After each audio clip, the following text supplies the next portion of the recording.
Bienvenue à ce huitième épisode de J'ai rendez-vous avec Bernard Marie, fondateur de l'Institut IGI, un institut de recherche par des praticiens, centres de formation et développeurs de l'outil Holacracy dans le monde. Le thème d'aujourd'hui fait suite à une tribune que tu as écrite, Bernard Marie, et qui est publiée dans Harvard Business Review, dans laquelle tu expliques notamment que le self-management passe par l'excellence managériale, sujet dont nous avions déjà parlé en juillet dernier.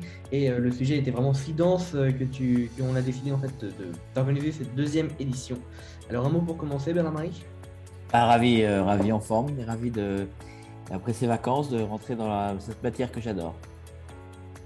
Super. Alors on va commencer tout de suite avec la première question. Alors Bernard-Marie, du coup, tu as été amené à créer en 2019 un parcours spécifique et conséquent pour les managers pour aller vers ce que tu appelles l'excellence managériale. Est-ce que beaucoup d'entreprises en ont profité et est-ce que dans la mise en place de ce management constitutionnel, est-ce que ce parcours de formation pour les managers est fait en fait dès le début ou est-ce qu'il y a un temps avant que le besoin ne se fasse sentir? Ok, plusieurs questions. Ce parcours, en fait, je ne l'ai pas créé mentalement, ce n'a pas été une décision de ce type-là.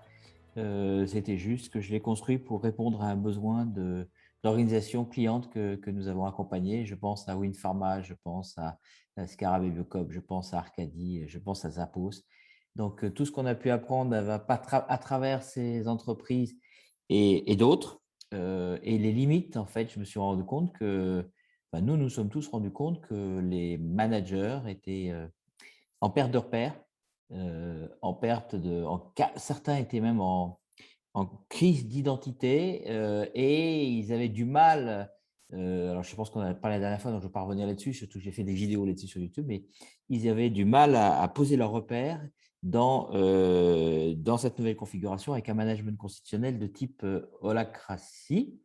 Et donc, l'idée, c'était, et en plus, de surcroît, on avait nous sommes déjà arrivés à la conclusion que aller vers le self-management, qui était ce que recherchaient toutes ces entreprises, nécessitait davantage de management que moins. Et enfin, le management, il faut reconnaître que, et on l'a découvert, que est une matière pauvre, assez mal. Il n'y a pas de corpus, il n'y a pas de discipline. On ne sait pas de quoi on parle quand on utilise le mot manager. Il y en a qui parlent de manager d'équipe, il y en a qui parlent de manager business. Enfin bref, il faut reconnaître que le management. Alors, ce n'est pas une critique, hein, vu de maintenant là où on est. Ce qui fait qu'il y a pas mal d'entreprises qui sont venues vers nous pour se faire former au management, à l'excellence managériale, même si elles ne pratiquaient pas Holacracy. Il y a notamment deux grands groupes, même trois. Voilà, ça c'est pour donner un peu de contexte. Donc c'est un gros parcours, hein. Quand on l'a fait, cette formation, on l'a fait en ligne ou en présentiel. En ligne, on en est à je ne sais plus combien de sessions, une dizaine de sessions, un peu plus maintenant, parce que j'ai rajouté des modules au fur et à mesure des besoins. Donc, est-ce que beaucoup d'entreprises en ont profité?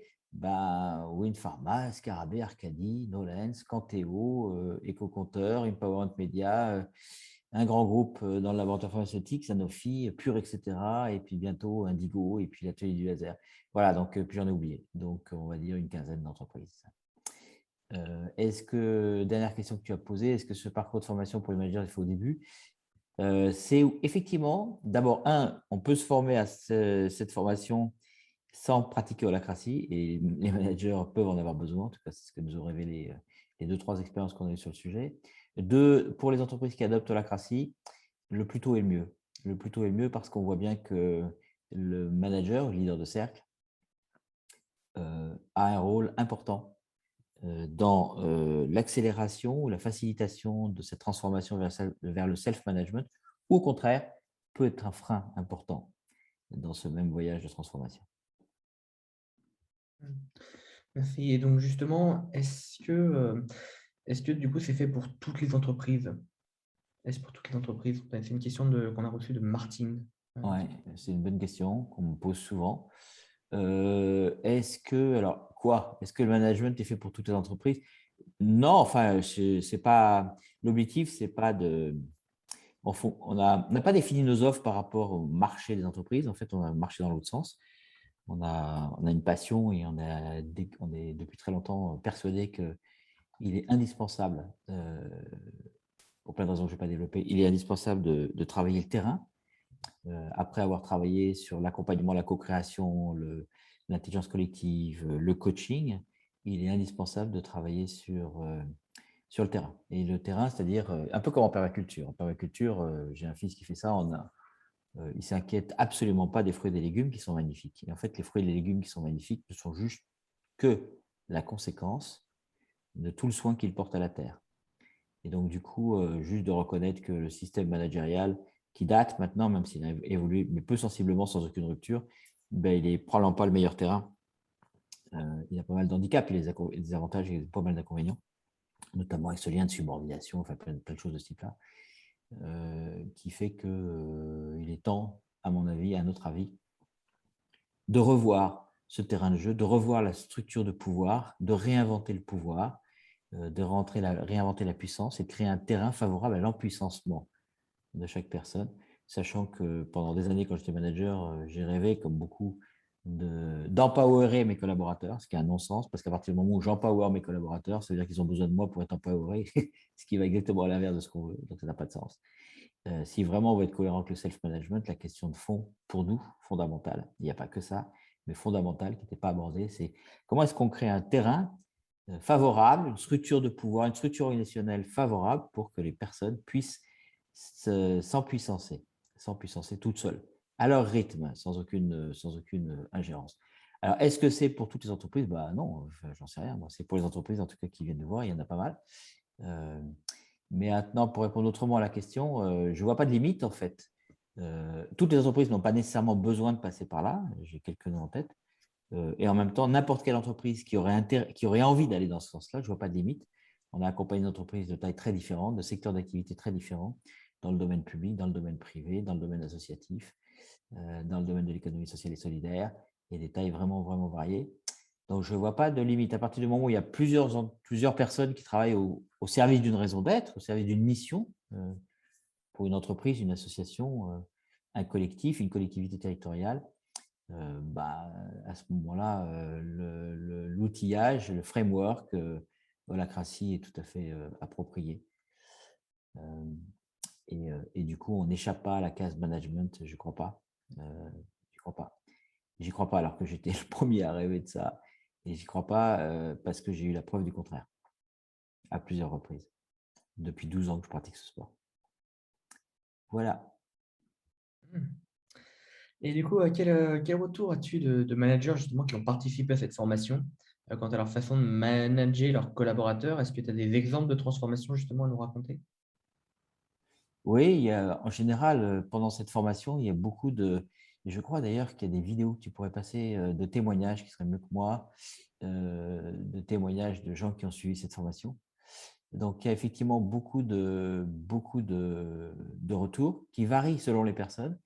Le dénominateur commun de ce que j'entends, c'est, je pense à Marianne, par exemple, de Pure, etc., je crois qu'il y a une vidéo là-dessus, parle de changement de posture. En fait, il y a eu des déclics. La plupart peut-être tous d'ailleurs, des managers ont eu des déclics sur la posture. La posture, alors, mais à un niveau tripal, pas à un niveau cognitif. Par exemple, ils prennent conscience tous que leur posture à eux, pour accompagner les gens, les personnes, leurs équipes vers le self-management, nécessite qu'ils arrêtent d'être, comment dirais-je, qu'ils arrêtent voilà, prendre une image qui est assez connue, qu'ils arrêtent de donner du poisson à leurs équipes, mais qu'ils leur apprennent à pêcher. Alors tout ça, on le sait depuis longtemps. Moi, j'ai déjà entendu cette métaphore il y a 20 ans, même plus. Donc, ce n'est pas la question. Simplement, on était assez peu outillés pour ça.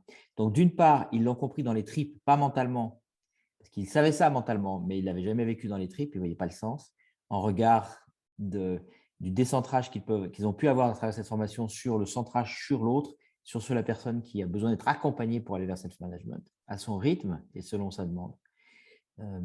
Et puis, ils ont acquis les outils ou des postures ou des nudges, des coups de pouce en français, des nudges, des mécanismes sur lesquels ils peuvent s'appuyer pour changer leurs anciens réflexes vers de nouveaux réflexes.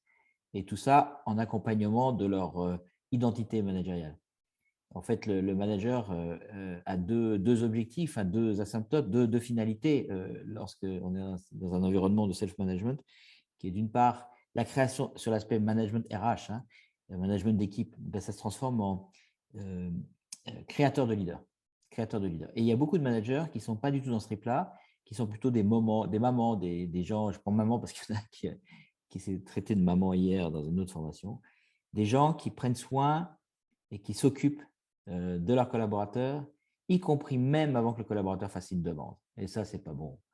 Tant que ce que je dis toujours, tant que tu continueras à lasser les lacets de ton fils qui a 11 ans, il y a problème. Effectivement, tu vas aller plus vite que lui, mais à un moment donné, il va falloir qu'il apprenne, qu'il galère un petit peu pour la faire la première fois, puis après ça ira, mais tu ne lui rends pas service.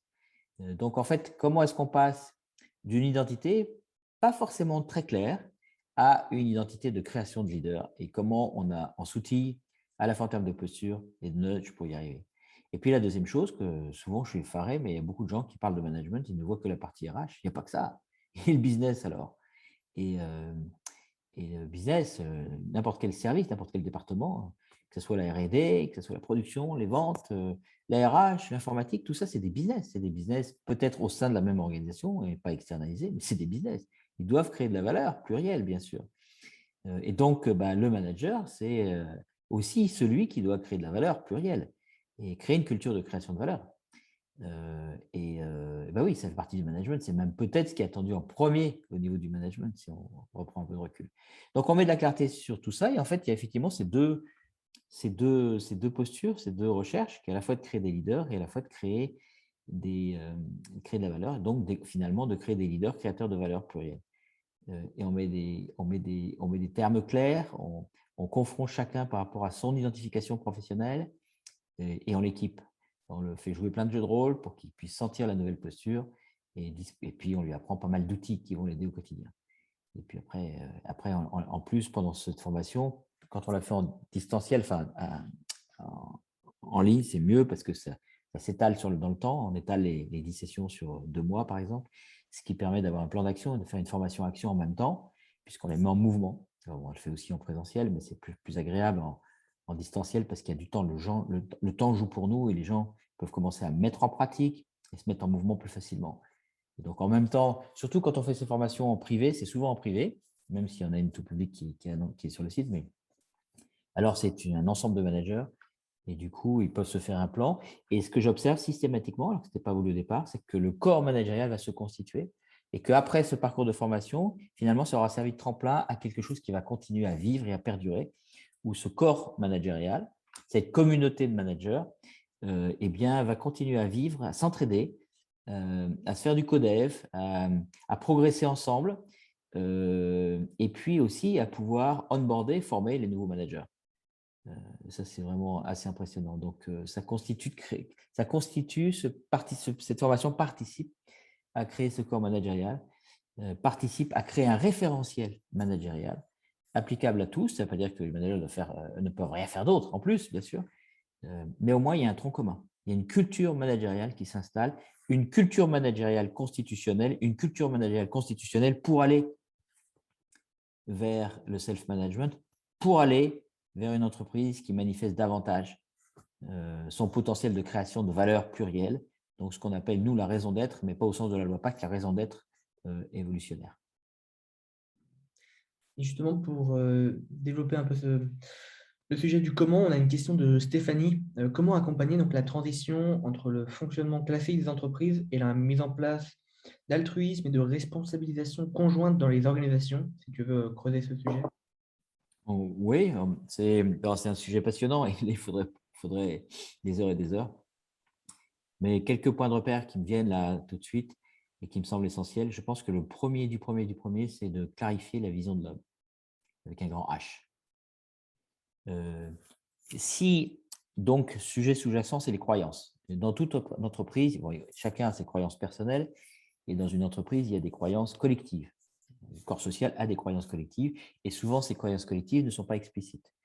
Et dans les croyances collectives non explicites, il peut y avoir des croyances donc implicites qui sont limitantes, voire bloquantes pour aller vers self-management. Et parmi celles-ci, donc je vais très très vite, mais c'est un sujet qu'on ne peut pas ne pas regarder dès le départ. Parmi celles-ci, il y a la vision de l'homme. Est-ce que, je vais schématiser, mais ça vaut le coup de rentrer dedans, mais est-ce que le corps social pense de façon implicite que l'homme est un loup pour l'homme, Hobbes, la philosophie de Hobbes, ou bien est-ce que le corps social pense que l'homme est naturellement bon et que seule la société peut le corrompre, CF la philosophie de Rousseau. Voilà, je donne ces deux polarités. On voit bien par exemple que ce qui a déclenché chez Favy ce mouvement de libération en 89, je crois, par Jean-François Aubry, c'est qu'il a démarré par l'homme est bon. Il a déclaré de façon explicite l'homme est bon. Et donc, du coup, ça s'est traduit très concrètement derrière, c'est facile à comprendre, c'est que puisque l'homme est bon, je fais murer la vitre qui sépare mon bureau de l'atelier. Il avait dans son bureau une énorme vitre pour voir l'atelier, parce que le prédécesseur pouvait contrôler l'atelier à partir de son bureau. Puisque l'homme est bon, il n'y a pas besoin de le contrôler, j'enlève la vitre. Et je remure. Exemple 1, c'est très parlant. Et puis le deuxième exemple, c'est qu'il y avait un atelier, un stock fermé à clé, avec un cahier, et puis si tu voulais aller chercher un outil, si tu étais ouvrier là-bas, il fallait que tu… C'était compliqué parce qu'on voulait contrôler. Il n'y a pas de voleur ici, donc on ne contrôle pas. Et du coup, il a fait sauter le verrou, et donc si tu as besoin d'un marteau, n'importe quoi, tu vas le chercher. Alors, est-ce que ça veut dire qu'il n'y a pas de voleur? Ce n'est pas ça que ça veut dire. Il peut y avoir des vols, ce n'est pas la question. Mais c'est tellement minoritaire que créer tout un système de gouvernance et de fonctionnement basé sur la minorité, ça n'a pas de sens. On va emmerder les 99% qui ne volent pas. Et voilà, j'ai juste me donner deux exemples pour mettre du concret sur quelque chose qui pourrait être abstrait. Donc, en fait, la croyance, la vision de l'homme, c'est essentiel. Vous ne pouvez, je prétends, et je peux me tromper, prenez rien pour argent comptant, je prétends que vouloir transformer son entreprise vers le self-management et ne pas avoir une croyance et une vision sur l'homme avec un grand H explicite de type l'homme est bon, c'est aller au casse-pipe. C'est un gros bullshit, c'est perdu d'avance.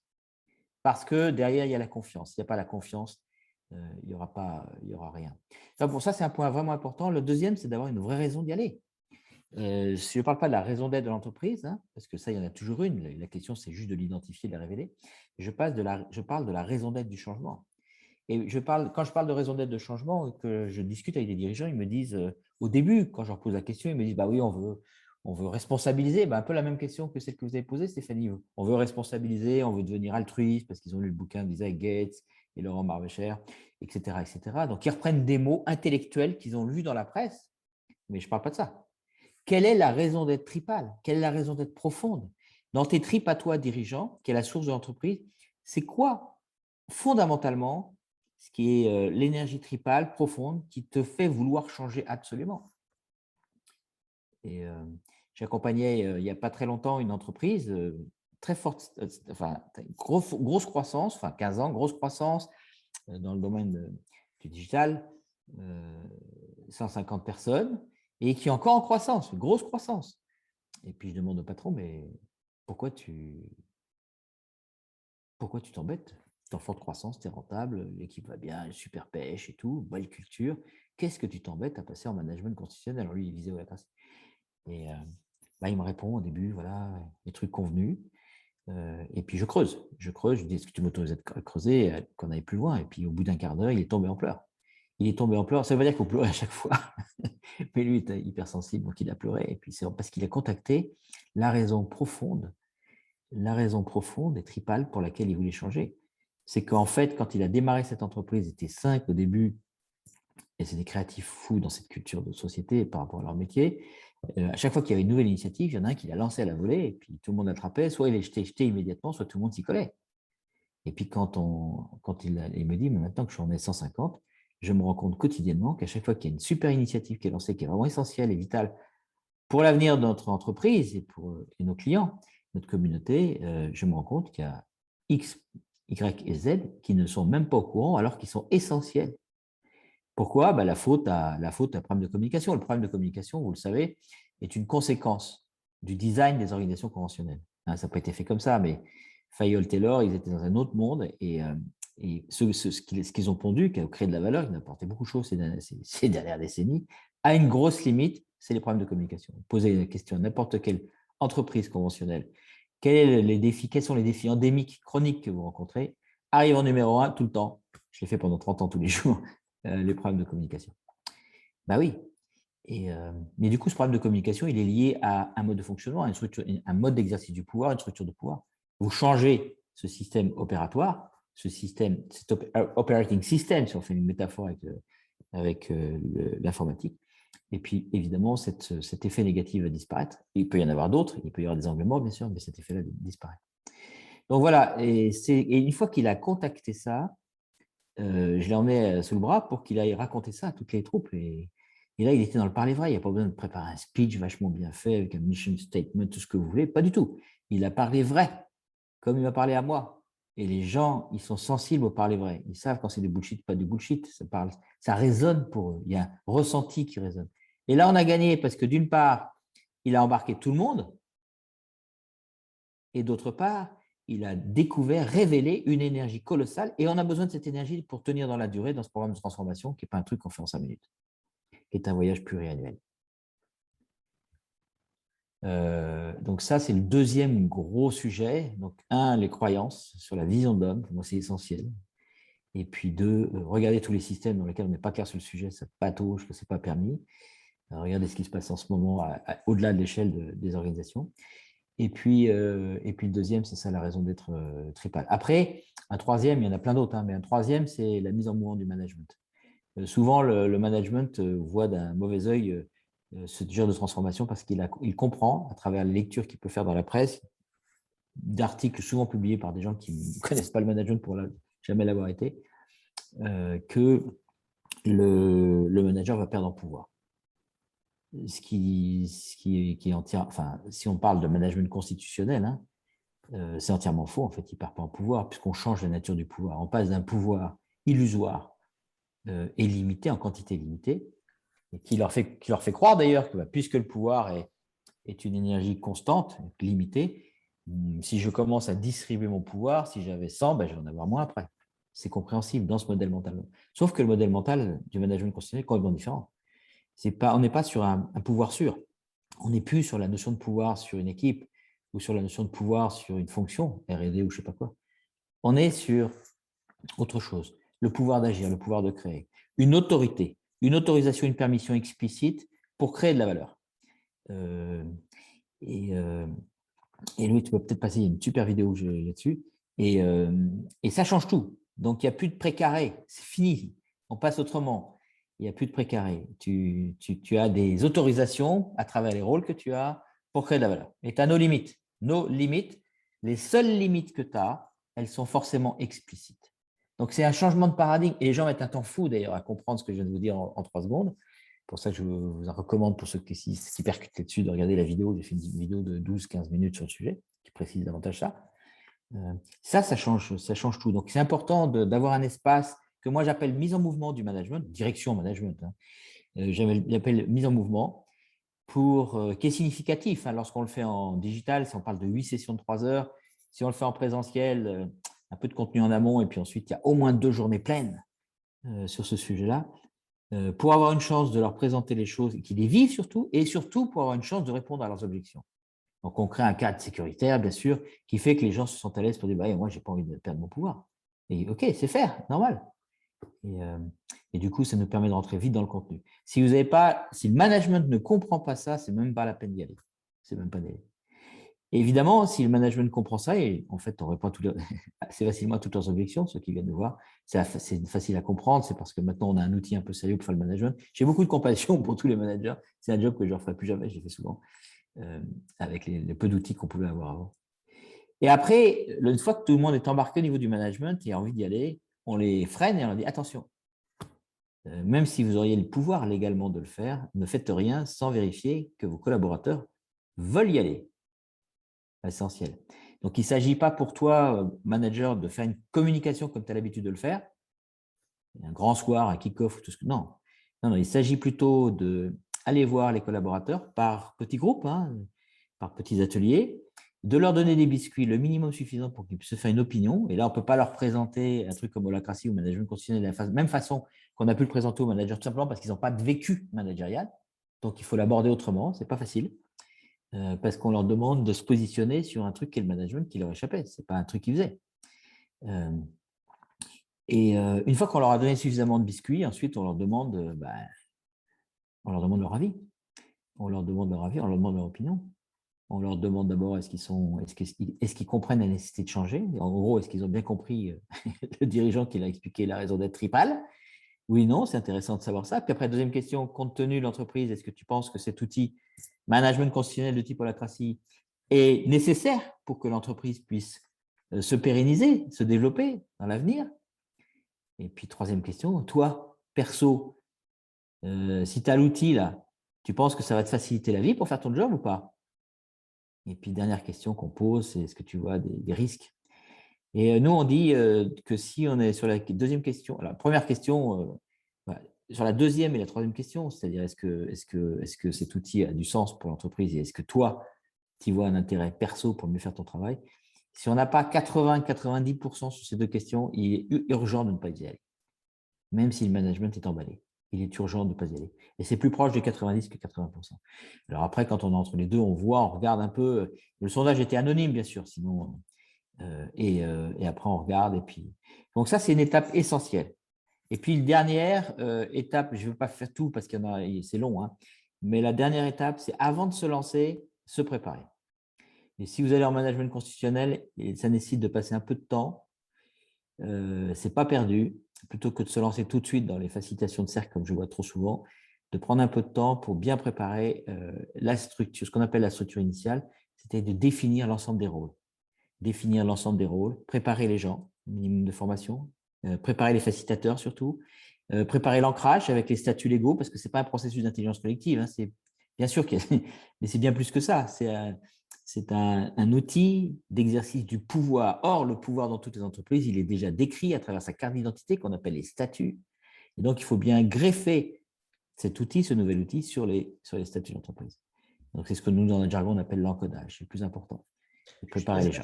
Serge Bellemare qui reste un peu. Oui, j'ai vu. Et donc, c'est l'encodage. Et puis, donc, c'est vraiment important. Et puis, de préparer les personnes. Puis après, on lance. Alors, donc, il y a peut-être un rituel en disant, voilà, à partir de maintenant, on arrête ce qu'on faisait, puis on passe à ce type de management constitutionnel. Avec une ratification, une signature formelle par les mandataires sociaux, par les managers, éventuellement une adhésion explicite par les personnes qui, et c'est le dernier point, par les personnes qui ont envie et qui peuvent y aller, sachant que tous les collaborateurs n'ont pas nécessairement envie d'y aller ou n'ont pas nécessairement les capacités encore pour y aller. Et ça, c'est un sujet que je ne vais pas développer puisqu'il me reste peu de temps. Merci beaucoup, Bernard-Marie. Alors, merci à tous pour votre participation et vos questions. Sachez que nous organisons régulièrement ces rendez-vous qui ont lieu tous les premiers jeudis du mois et vous aurez toutes les informations dans l'email de follow-up. Merci Bernard-Marie pour tes réponses. Et je te propose de conclure ce rendez-vous en quelques mots. Oui, j'aurais bien été plus loin sur la question de Stéphanie, mais en même temps, c'est le voyage complet et notamment creuser qu'est-ce qui fait que le self-management est facile ou difficile. Peut-être que ce sera le thème d'une autre session. Et comment est-ce qu'on peut aider les gens sans leur imposer un rythme, une pression pour aller vers self-management s'ils ont envie d'aller. Et comment on peut les aider à développer la capacité, et notamment d'oser porter l'énergie de la responsabilité. Merci beaucoup à toi et merci à tous. Excellente journée. Au revoir.